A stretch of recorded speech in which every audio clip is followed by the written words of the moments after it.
strategy. In the relationship between the Reserve Bank and the Finance Ministry, this shift which was introduced, getting away from automatic monetization of the deficit. I think I was the Finance Secretary signing the agreement with Dr. Rangarajan on the other side, signing the agreement that basically the Reserve Bank would no longer automatically issue treasury bills to monetize the finance deficit.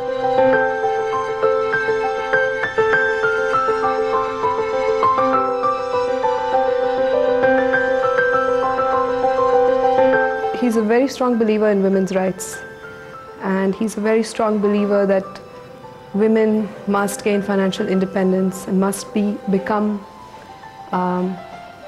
decision makers in the family, in the house, everywhere.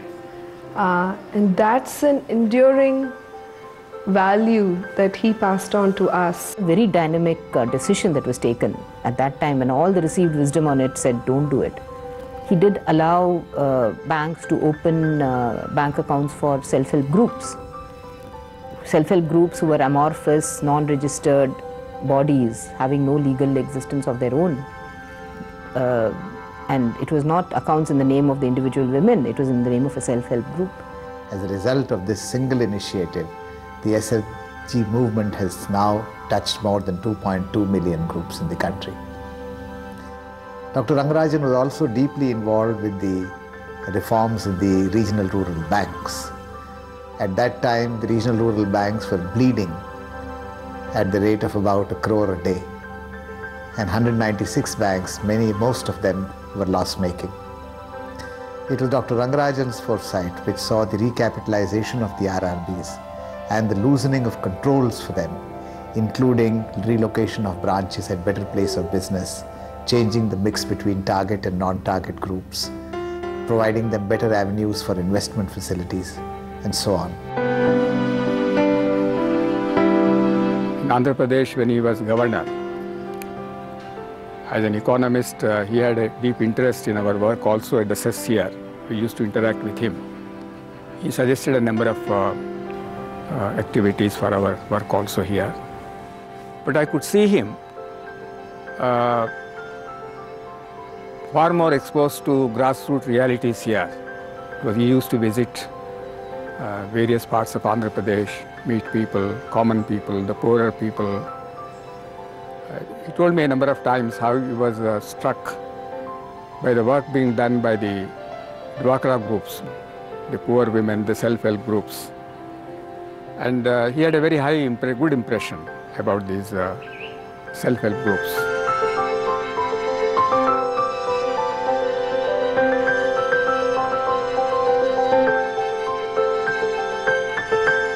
Whatever work he has done and whatever merit he has got, it is for his work, for his efforts, for his thinking and for his academic work and social work. All round development he had, for that he deserved.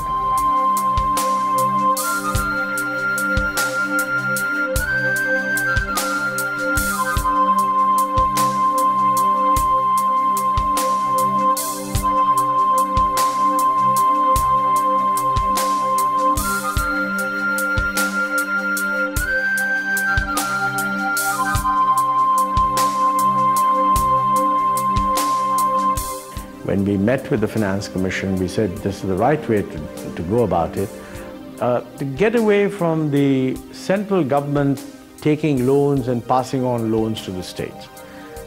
It's much more sensible to have the states themselves raise the loans, and we, in effect, the Planning Commission got out of the business of getting a whole lot of loans from the Finance Ministry through the budget and then passing them on as loans to the state government. Fiscal responsibility at the state level was sought to be ensured through a mechanism of providing a carrot. We had a scheme of debt write-off which was linked to the states passing an appropriate fiscal responsibility legislation. which basically implies by 2008 and 9, you would have a situation where the overall fiscal deficit would be somewhere around 6%, and there won't be any revenue deficit. In fact, on the contrary, there will be revenue surpluses, because when each of the individual states reduce the revenue deficit to zero, there will be some which would have a surplus. We interact very often. The Economic Advisory Council submits reports, very often issues that the government is struggling with and you need a third opinion, get referred to Dr. Rangarajan, and on several issues, issues that I'm myself aware of, sometimes when we have a difference of view, let's say between the Planning Commission and the Finance Ministry, consulting the view of the Economic Advisory Council gives another perspective on how these matters can be resolved. He has devised a term called the optimum inflation. A country should have this much inflation. So according to him, 5% inflation should be the optimum. Recently, Dr. Rangarajan has been appointed as chairman of a committee on financial inclusion, and I think that in a way is a fitting tribute to a man who has done enormous financial inclusion without using the label as part of the reform itself. Fair play to an extreme which could go against him. Fair play to the other person. Compassion for others. Generosity to people.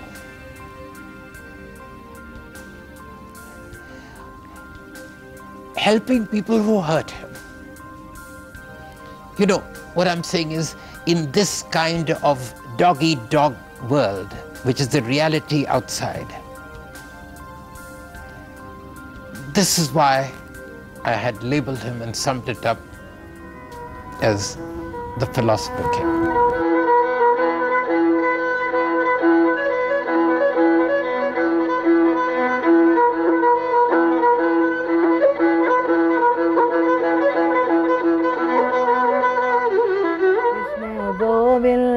Gopal गाते चलो कृष्ण गोविंद गोपाल गाते चलो अपनी मुक्ति का मार्ग बनाते चलो लोग कहते हैं भगवान आते नहीं